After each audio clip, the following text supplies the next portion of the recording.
जब से जयंतीपुर चौकी इंचार्ज नीतीश कुमार आए हैं, जब से उन्होंने मेरा जीना दुर्बल कर दिया है, मेरी ज़िंदगी ख़राब कर दी। जब वो आए थे मैंने 50,000 रुपये उन्हें 30 नवंबर की रात को भेजे थे, मेरा बेटा और मेरे वकील साहब दे के आए थे। अगर साहब मेरे बीवी को कुछ हो गया तो मैं आत्महत्या कर लूँगा। अगर मेरी जिम्मेदारी नीतीश कुमार दरोगा जी पे होगी, अगर मेरे साथ और मेरे बच्चों के साथ कुछ होता है। उत्तर प्रदेश के जनपद मुरादाबाद थाना मझोला क्षेत्र चौकी जयंतीपुर से एक हैरान करने वाला मामला सामने आया है, जहां प्रार्थनी महिला ने जयंतीपुर चौकी पुलिस पर गंभीर आरोप लगाए हैं। प्रार्थनी का आरोप है कि पुलिस ने लगातार प्रार्थनी पर दबाव बनाकर उससे काफी पैसे ऐंठ लिए और अब भी पुलिस 1 लाख रुपए की मांग कर रही है। दरअसल आपको बता दें कि प्रार्थनी महिला जो कि गरीब है और मेहनत करके अपने परिवार का गुजर बसर करती है।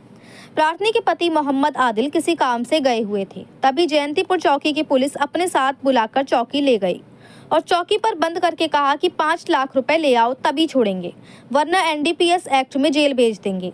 प्रार्थनी का कहना है कि उसने बामुश्किल अपने पति को बचाने के लिए 1 लाख रुपए पुलिस चौकी में दे दिए। तब पुलिस ने प्रार्थनी के पति को ये कहते हुए कि 1 किलो चरस ना लगाकर 300 ग्राम चरस में जेल भेज रहे हैं, इसमें जमानत हो जाएगी। प्रार्थनी के 1 लाख रुपए भी हड़प कर लिए। इसके बाद प्रार्थनी का आरोप है कि उसके कुछ दिन बाद ही प्रार्थनी के पुत्र मोहम्मद फाजिल को उसकी फर्म एमए हैंडीक्राफ्ट से पकड़कर चौकी ले गए और फाजिल को एनडीपीएस एक्ट के मुकदमे में फंसाकर 1 किलो चरस लगाने की धमकी देने लगे और बचाने के लिए 5 लाख रुपए की मांग की। प्रार्थनी का आरोप है कि जब उसने चौकी जाकर चौकी इंचार्ज नीतीश से अपने पुत्र को छुड़ाने की कोशिश की तो उन्होंने कहा कि हमारी पुलिस चौकी का दलाल मुशाहिद है, उससे बात करो तो तुम्हारा काम हो जाएगा। उसके बाद उक्त मुजाहिद ने प्रार्थनी से 5 लाख रुपए की उसके पुत्र को बचाने के लिए मांग की, जिसके बाद प्रार्थनी ने अपने पुत्र को बचाने के लिए अपने जेवर बेचकर चौकी इंचार्ज को 3 लाख रुपए दिए और जब प्रार्थनी की पुत्रवधू अलीशा ने एडीजी पुलिस को पूरी बात बताई तब जाकर रात में प्रार्थनी के पुत्र फाजिल को छोड़ा गया। इससे प्रार्थनी का परिवार पूरी तरह से भयभीत है और उसका पति शहर छोड़कर बाहर चला गया है।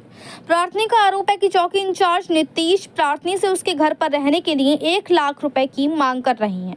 प्रार्थनी का यहाँ तक आरोप है कि जब उसने रुपए देने से साफ इनकार किया तो जयंतीपुर पुलिस चौकी का समस्त स्टाफ में चौकी इंचार्ज भी प्रार्थनी के घर आए और पूरे घर की वीडियोग्राफी करते हुए कहा कि तू हमें 1 लाख रुपए नहीं देगी तब तक हम तुझे और तेरे परिवार को ऐसे ही परेशान करते रहेंगे। प्रार्थनी के साथ बुरी तरह से अभद्रता और बदतमीजी की और प्रार्थनी के पति को एनकाउंटर से मारने की धमकी दी। आरोप है कि चौकी इंचार्ज नीतीश जी बार बार 1 लाख रुपए की मांग करते हैं और दलालों के मोबाइल से फोन करके धमका रहे हैं कि पैसे दो। उक्त चौकी इंचार्ज नीतीश बार बार प्रार्थनी को धमकाते हैं, उसे बुरी तरह से प्रताड़ित करते हैं। आखिर क्या वजह है जो चौकी इंचार्ज नीतीश जी लगातार सुर्खियों में बने रहते हैं? इसमें अब परेशान होकर प्रार्थनी ने एसएसपी महोदय को प्रार्थना पत्र दिया है। प्रार्थनी का यहाँ तक आरोप है कि लगातार चौकी इंचार्ज नीतीश जी उसके घर पर दबिश डाल रही हैं, जिससे तंग आकर वे आत्महत्या करने को विवश है। तो आखिर क्यों जयंतीपुर पुलिस चौकी पर प्रार्थनी ने इतने गंभीर आरोप लगाए हैं?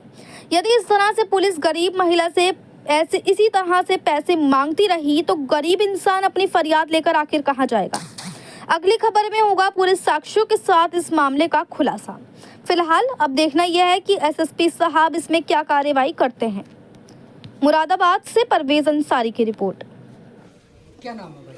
मेरा नाम आदिल मोहम्मद आदिल परवेज जी, क्या परेशानी है? सर मुझे परेशानी ये है, जब से जयंतीपुर चौकी इंचार्ज नीतीश कुमार आए हैं, जब से उन्होंने मेरा जीना दुर्बल कर दिया, मेरी ज़िंदगी ख़राब कर दी है।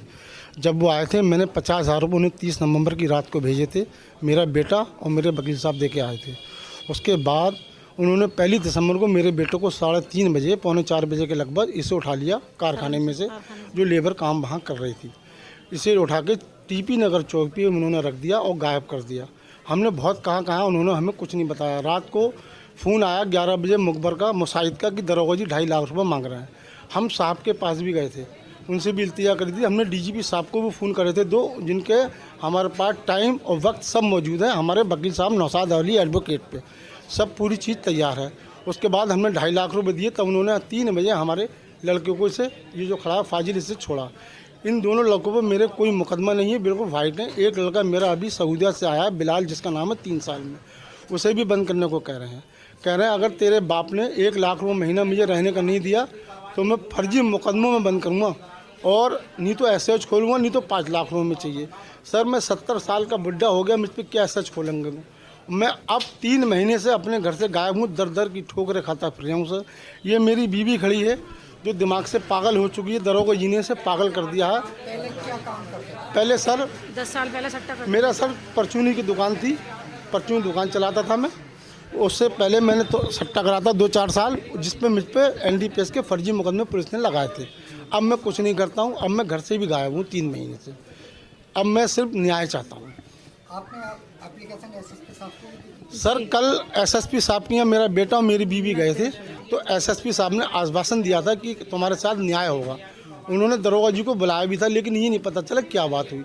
अब जब ये लोग बाहर आ गए तो एक जो मुसाहिद मुकबर है दरोगा जी का, उसका फ़ोन आया मेरे बेटे पे, इस पर फाजिल पे, कि हमने दरोगा जी का मसला तो निपटा लिया, लेकिन अब तुम्हें निपटना है, अब हम तुमसे निपटेंगे। और दरोगा जी का कहना ये है फर्जी मुकदमे लगाएंगे तुम्हारे दोनों बेटों पे, बाप पे, और तुम्हारा जीना दुबल कर देंगे, ज़िंदगी ख़राब कर देंगे हम। आपके पास क्या क्या रिकॉर्डिंग है? हम पे सार जो रिकॉर्डिंग है, जो हमसे पैसे मांगे गए हैं, वो सब रिकॉर्डिंग हमारे पास है। कौन मांग रहा है? मुसाहिद के जरिए दरोगा जी मांगते हैं, जयंतीपुर चौकी इंचार्ज नीतीश कुमार, वो धमकाते हैं मुसाहिद के जरिए मेरे बेटों को। अगर साहब मेरे बीबी को कुछ हो गया तो मैं आत्महत्या कर लूँगा। अगर मेरी जिम्मेदारी नीतीश कुमार दरोगा जी पे होगी, अगर मेरे साथ और मेरी बच्चों के साथ कुछ होता है। मेरी बेटी रान बेबा है, जो मेरा दामाद 7 साल पहले ख़त्म हो चुका है। उसकी 4 लड़कियाँ जवान हैं, एक बेटा है 5 साल का, वो मेरे पास रहते हैं, जिनका लालन पोषण मैं ही करता हूँ। और जाके मेरे घर पर सट्टा का काम? अब कुछ नहीं सर, मैं कुछ नहीं करता हूँ। अब तो मैं अपने कारखाने में बच्चों के साथ बैठता हूँ, बच्चों के पास मेरे बच्चे काम कर रहे हैं, कल का काम हो रहा है, ट्रॉफी बन रही है। आप जाके इंक्वायरी कर लें, देख लें मेरे कारखाने में, लाकड़ी फाजलपुर में मजार के सामने मेरा कारखाना एम ए हैंडीक्राफ्ट के नाम से, आप चेक कर लें सर, इंक्वायरी। सर आपको मेरा नौशाद अली एडवोकेट। नौशाद जी क्या है पूरा मामला? मामला ये है, ये कुछ टाइम पहले इनको एनडीपीएस के मुकदमे में जेल भेज दिया था पुलिस ने।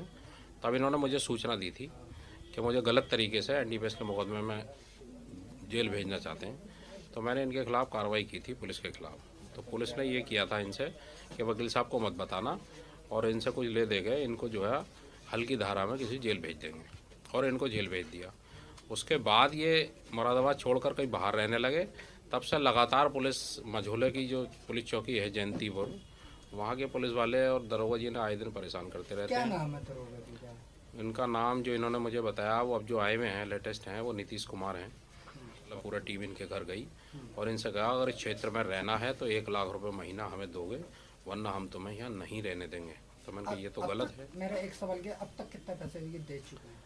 इनका कहना यह है कि 50,000 एक दे चुके हैं और 3 लाख रुपए एक दे चुके हैं पुलिस को, और 1 लाख रुपए इससे पहले दे चुके हैं, और अब भी लगातार 1-1 लाख रुपए की मांग कर रहे हैं, वरना इन्हें एनडीपीएस के मुकदमे में भारी मात्रा में बंद करने की धमकी दे रहे हैं। और इसी धमकी से परेशान और आहत होकर ये मेरे पास आए, तो मैंने इन्हें पुलिस कप्तान साहब के यहाँ पेश करवाया है, और अन्य अधिकारियों को भी इसकी जानकारी दी गई है, प्रार्थना पत्र दिए गए हैं।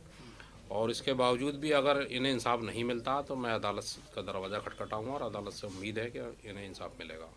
कैसे ये बताना है, एसएसपी साहब से मुलाकात हुई थी? जी, आश्वासन दिया है कि जो भी होगा जांच में, जो भी होगा कार्रवाई की जाएगी, और कप्तान साहब ने इन्हें आश्वासन दिया पूरा जो भी होगा जांच के आधार पर कार्रवाई की जाएगी।